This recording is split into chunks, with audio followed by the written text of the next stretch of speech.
Chers amis, très bonne soirée à tous, j'espère que vous allez tous très bien.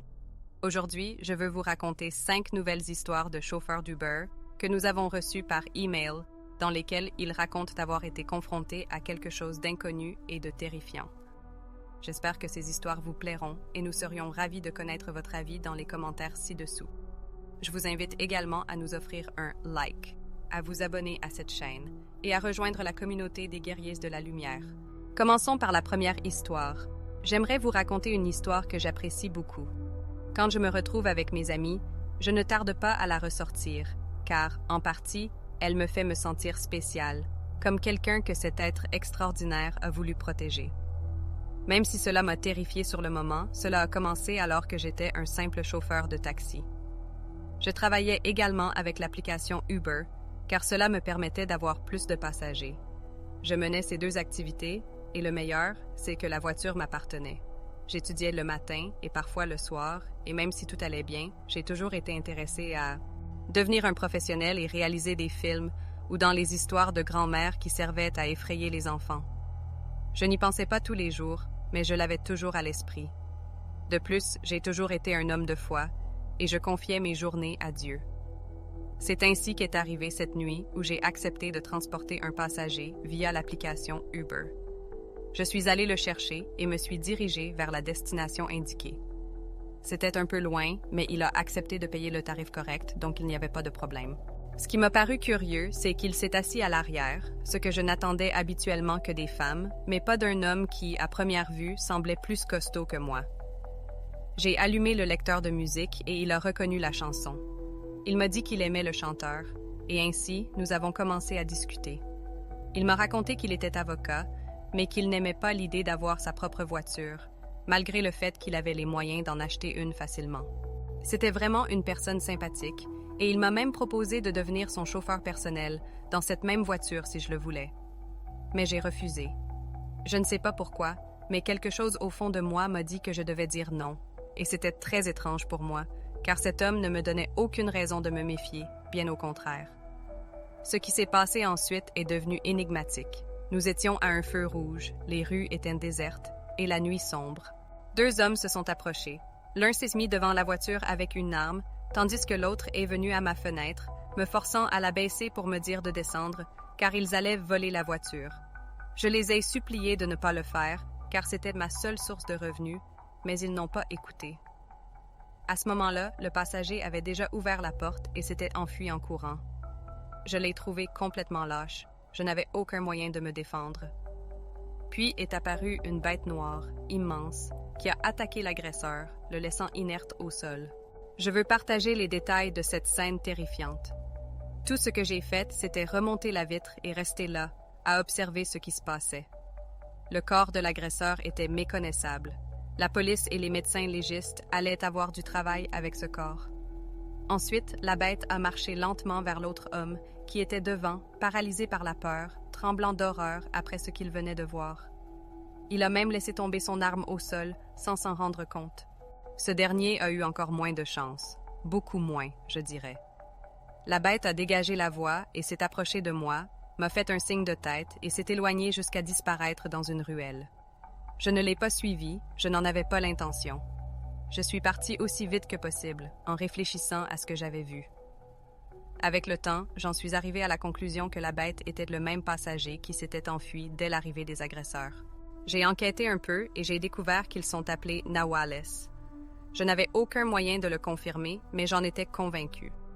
Je remercie maintenant Dieu tous les soirs pour cet événement, car j'aurais pu perdre la vie de manière injuste.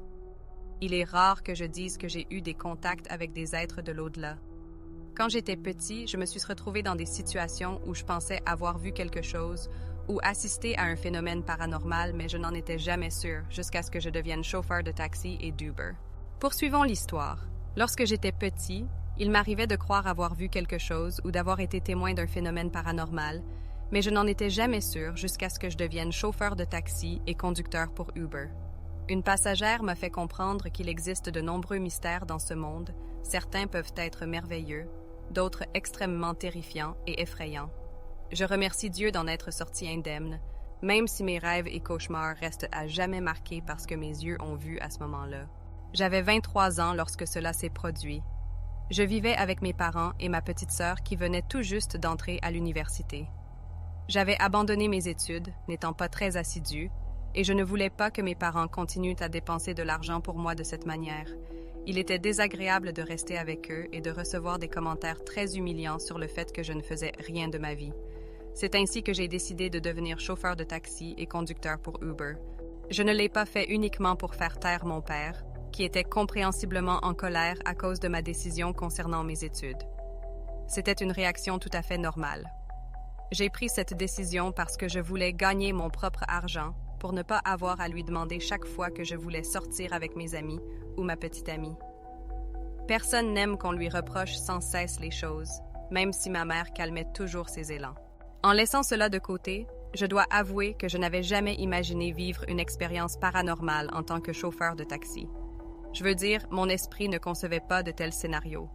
Je ne savais pas à quoi ressemblait un fantôme ou un démon de l'enfer, sauf comme ils étaient représentés dans les films. Je pensais très peu à ces choses et c'est alors qu'est arrivée cette nuit où tout a changé, non pas ma vie, mais ma manière de la voir et les choses que je savais. Je dois admettre que même ma foi a été mise à l'épreuve et la nuit, je demandais force et pardon à Dieu pour avoir des pensées incontrôlées. Il devait être environ 9 heures du soir lorsque j'ai reçu une notification de l'application Uber. Une femme avait besoin d'un transport et j'ai accepté la course. De toute façon, elle n'était pas très loin. Je suis allée la chercher et j'ai trouvé curieux qu'elle porte une robe blanche et soit pieds nus. Elle s'est approchée de la fenêtre et j'ai confirmé que c'était bien elle qui avait demandé le service.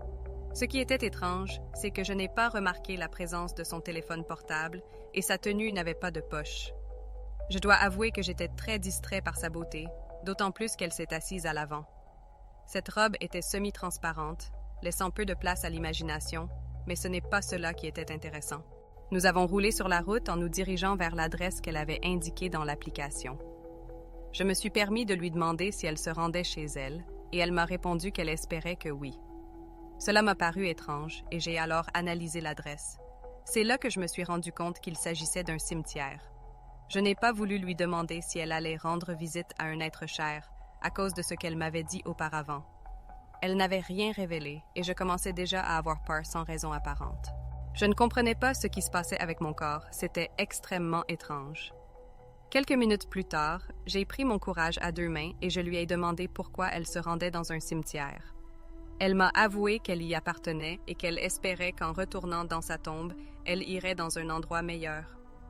J'ai ressenti un froid incroyable, ma peau s'est entièrement hérissée et j'ai dû ralentir pour éviter de perdre le contrôle du volant. Si ce qu'elle me disait était vrai, alors j'étais en présence d'un fantôme ou d'un spectre de l'au-delà, je ne saurais le définir avec certitude. Je lui ai demandé ce qu'elle voulait dire par là, et elle m'a confié qu'elle était morte depuis 3 mois et qu'elle s'était perdue. C'est pourquoi elle avait demandé de l'aide pour retrouver le cimetière. Ce qui me semble étrange, c'est comment elle a pu le faire via Uber sans téléphone. Bien sûr, je n'ai pas écarté la possibilité qu'elle en ait volé un ou qu'elle ait jeté celui qu'elle avait avant que j'arrive. Finalement, nous sommes arrivés au cimetière. Je l'ai laissée là et elle m'a remercié. Presque instantanément, j'ai reçu une notification de l'application m'indiquant qu'elle avait payé par virement. C'était totalement étrange. Je l'ai vue s'approcher de l'entrée et soudain elle a disparu, comme si son corps était fait de fumée et que le vent l'avait dissipé. Jamais de ma vie je n'avais vu une chose pareille. J'étais encore terrifiée et j'ai dû attendre près d'une demi-heure pour me calmer. J'ai même versé quelques larmes. Je n'ai raconté cela à personne. Je ne voulais pas qu'on pense que j'étais fou, mais je tiens à partager cette histoire par écrit pour que les gens le sachent. Je veux raconter une histoire dont je sais que beaucoup ne me croiront pas. Ils penseront que c'était un rêve ou une hallucination, mais mon jugement me dit que c'était autre chose que je ne peux ni nommer, ni définir, ni expliquer. Cependant, mes souvenirs me permettent de relater ce qui s'est passé. Le reste est laissé au jugement des personnes qui liront ce récit. Cela s'est produit à un moment très stressant et compliqué de ma vie. Ma compagne était enceinte de 8 mois. À tout moment, elle pouvait perdre les os et commencer le travail. J'étais chauffeur de taxi et conducteur pour Uber. Pour être honnête, je m'en sortais bien, mieux que je ne l'espérais. Beaucoup m'avaient donné une idée erronée, juste pour que j'aie peur et que je choisisse un autre métier, mais ils se sont trompés. Ils m'ont sous-estimé, et maintenant je sais que je m'en sors mieux que beaucoup d'entre eux. Bien que je gagnais une bonne somme chaque jour, grâce au fait que la voiture m'avait été offerte par mon père, j'étais toujours très stressée. N'importe qui le serait en sachant qu'il va devenir père. Rien que de penser à un bébé qui naîtrait de moi me faisait trembler, tout comme lorsque je voyais ma femme souffrir des douleurs qu'elle avait. Ma belle-mère avait emménagé avec nous pour nous aider dans tout ce dont nous avions besoin. J'appréciais beaucoup cette femme. Elle ne m'a jamais abandonnée, même dans mes pires moments. C'était une bonne mère dans tous les sens du terme. C'est alors que le jour où tout a changé est arrivé. J'ai passé des semaines à me demander ce qui était réel et ce qui ne l'était pas. L'horloge indiquait 8 heures du soir et je circulais dans la zone nord de la ville. À ce moment-là, j'ai reçu une notification de l'application Uber. Une femme avait demandé le service et j'ai accepté le tarif qu'elle proposait. Je suis allée la chercher, comme je le faisais habituellement. Il n'y avait rien d'étrange chez elle. Elle s'est assise à l'arrière, mais elle n'est pas restée silencieuse. Je me souviens qu'elle portait une chaîne avec un pendentif très étrange qu'elle ne cessait de toucher, faisant glisser ses doigts sur l'or sans s'arrêter. Je lui ai fait remarquer que cela devait être un bijou très précieux pour elle, ou peut-être qu'on le lui avait offert récemment. Elle a dit que grâce à ce joyau, elle était sur le point de me faire vivre la pire expérience de ma vie. C'est alors que tout a changé. J'ai feint de sourire et j'ai fait un grand effort pour rester calme et lui demander ce qu'elle voulait dire. Elle est restée silencieuse, ce qui m'a énormément mis mal à l'aise, et j'ai décidé de me concentrer sur ma route, de la déposer rapidement à l'adresse qu'elle avait indiquée dans l'application, puis de rentrer chez moi pour me reposer. C'est alors que je l'ai entendu parler à quelqu'un derrière. J'ai regardé dans le rétroviseur et je me suis rendu compte qu'il y avait 2 elle. C'était comme si elle avait une sœur jumelle portant la même tenue, mais je ne savais pas à quel moment elle était montée dans la voiture. J'ai freiné brusquement et je me suis retournée pour confirmer que le miroir n'avait aucun problème. En effet, elles étaient toutes les 2 là, me regardant avec un sourire moqueur. J'ai demandé qui était l'autre, et elles m'ont toutes les 2 répondu en même temps qu'elles étaient elles-mêmes.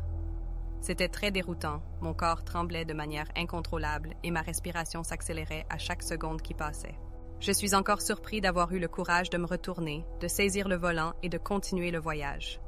J'ai commencé à murmurer, demandant à Dieu de me protéger, récitant des prières que ma mère m'avait apprises, et le suppliant pour que ses filles ne me fassent aucun mal.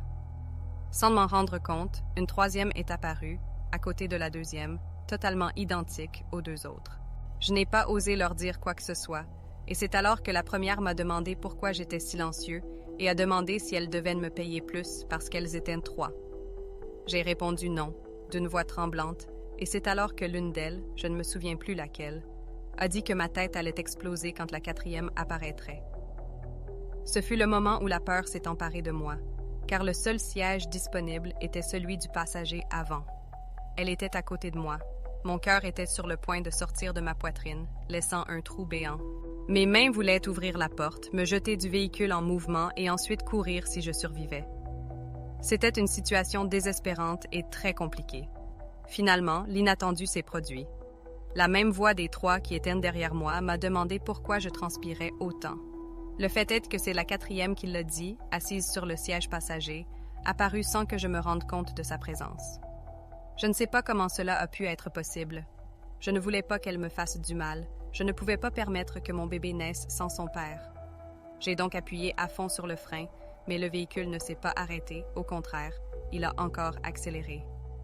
Quelques secondes plus tard, j'ai perdu le contrôle du volant, et l'une des filles m'a chuchoté à l'oreille qu'elle me souhaitait bonne chance pour vivre avec les souvenirs qui me hantraient à partir de maintenant. Elles ont éclaté de rire tandis que je désespérais, incapable même d'ouvrir la porte.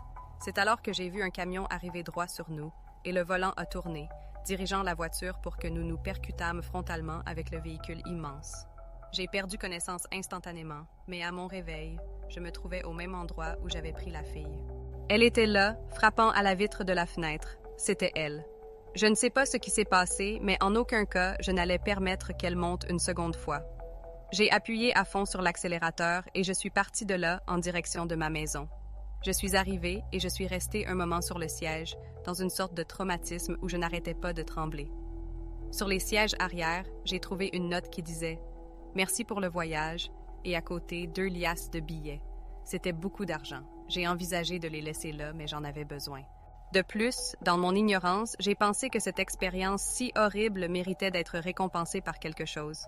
Je n'ai plus jamais bien dormi. Je me réveille toujours avec des cauchemars ou de la peur, en sueur. J'ai consulté un psychologue, même des sorciers et des chamans, mais je n'ai rien pu résoudre.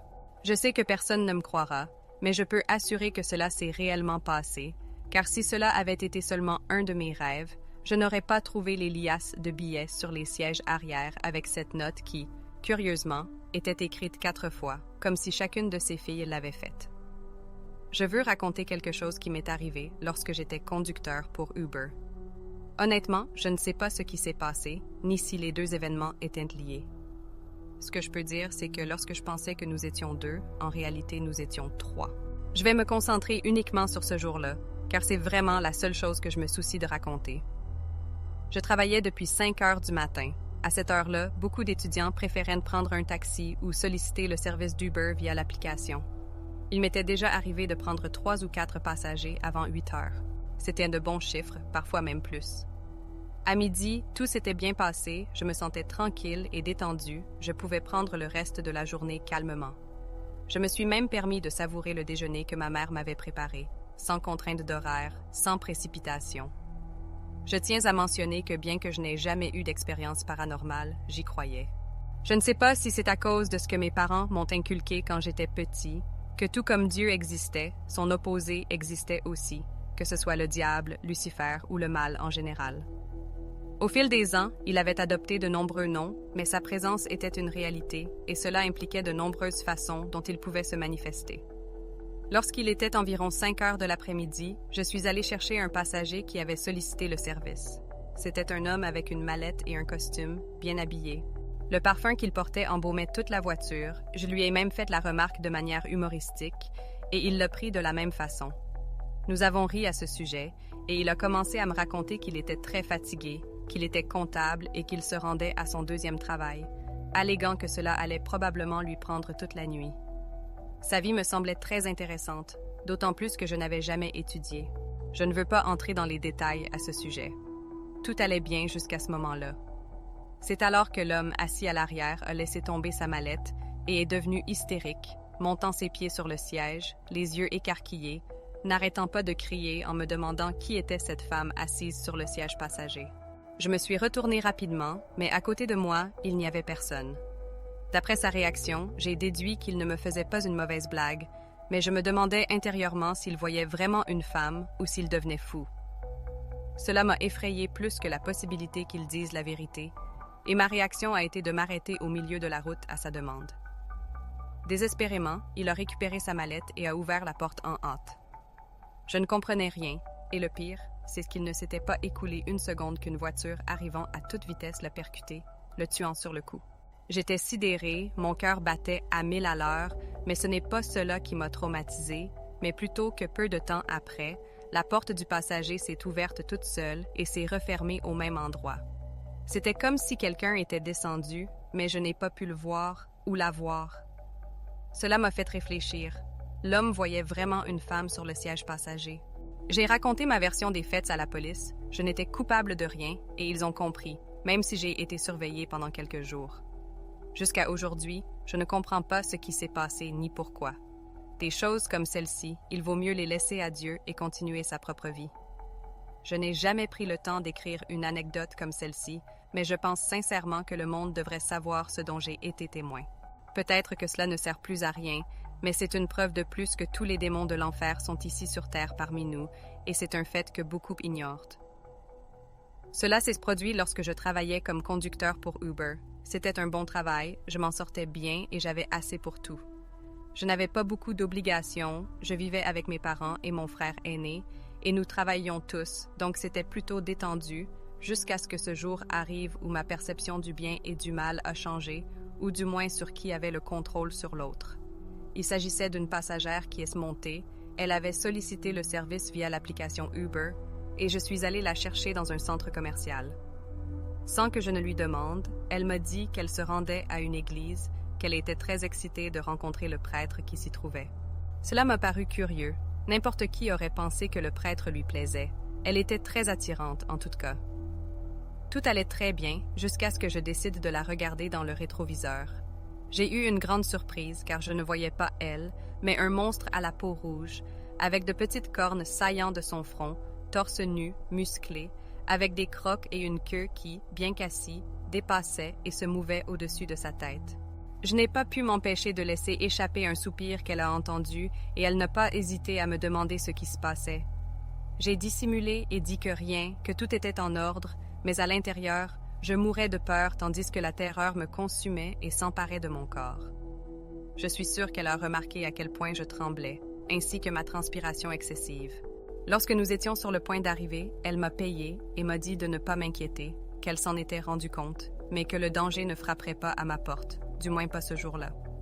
Nous sommes arrivés à l'église, elle est descendue et m'a salué de la manière la plus aimable possible. Je l'ai vue entrer dans l'église, les immenses portes se sont ouvertes lorsqu'elle s'est tenue à l'entrée, mais je n'ai vu personne les ouvrir. Je suis partie avec cette image du monstre dans ma tête et le lendemain, j'ai vu dans le journal qu'une église avait été consumée par les flammes et que le prêtre avait été retrouvé crucifié à l'endroit où devait se trouver la statue de Jésus-Christ. J'ai vérifié l'adresse et en effet, c'était la même église où j'avais déposé cette femme. Je n'ai jamais rien dit jusqu'à maintenant et je sais que peu de personnes ont parlé de cette nouvelle. Elle n'a pas eu l'impact que je pensais qu'elle aurait. C'était effrayant et c'est là que je me suis rendu compte que les démons vivent parmi nous. Après avoir déposé cette femme à l'église, je ne pouvais plus effacer cette image du monstre de ma tête. L'idée que de telles créatures existent vraiment parmi nous m'a hantée pendant des jours. Ce qui est encore plus effrayant, c'est que l'incident de l'église brûlée et du prêtre crucifié n'a fait que très peu de bruit dans les médias. On pourrait croire que des événements aussi choquants attireraient plus d'attention, mais ce ne fut pas le cas. Ce silence médiatique m'a convaincu que beaucoup de choses échappent à notre compréhension et que certains phénomènes sont peut-être trop terrifiants pour que l'humanité y fasse face. Cette histoire a eu un profond impact sur ma vie. Même si je continue à travailler pour Uber, je reste constamment sur mes gardes. Les nuits où je dois prendre des passagers dans des endroits éloignés ou étranges, je prie intérieurement pour que rien de surnaturel ne se passe. Mais cette expérience n'a pas été la seule. Une autre fois, un passager est monté dans ma voiture en pleine nuit. Il semblait normal au début, vêtu d'un costume impeccable et avec une mallette en main. Je l'ai pris pour un homme d'affaires fatigué de sa longue journée de travail. Il m'a raconté qu'il se dirigeait vers un hôtel après une journée particulièrement stressante.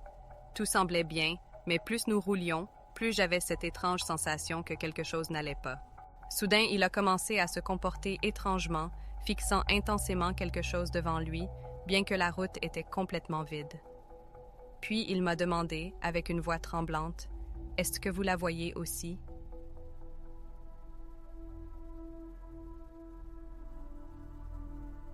J'ai regardé autour de moi, mais je n'ai vu personne. Il m'a alors expliqué, en panique, qu'une femme habillée en blanc était assise juste à côté de moi, sur le siège avant. Pourtant, à mes yeux, il n'y avait personne. J'ai essayé de le calmer, lui disant qu'il devait être fatigué, mais il était convaincu que cette femme était là, silencieuse, me regardant. Ce qui m'a vraiment perturbée, c'est quand il a crié « Elle est juste là, elle te fixe !»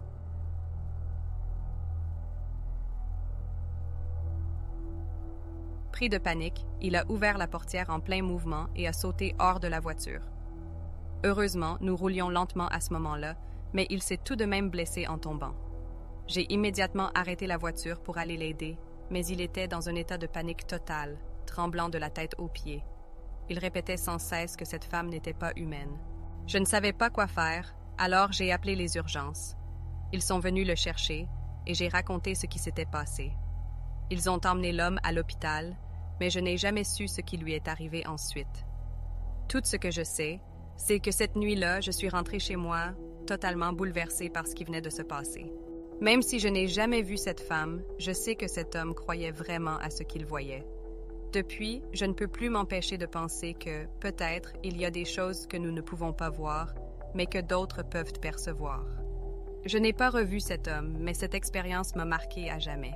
En travaillant comme chauffeur pour Uber, j'ai vu des choses que je n'aurais jamais imaginées. Ces événements me font croire que le monde est bien plus mystérieux et effrayant que ce que nous pouvons comprendre. Et même si je ne suis pas sûre de ce que j'ai vu ou de ce qui s'est réellement passé, je sais que ces rencontres paranormales ont changé ma vie pour toujours.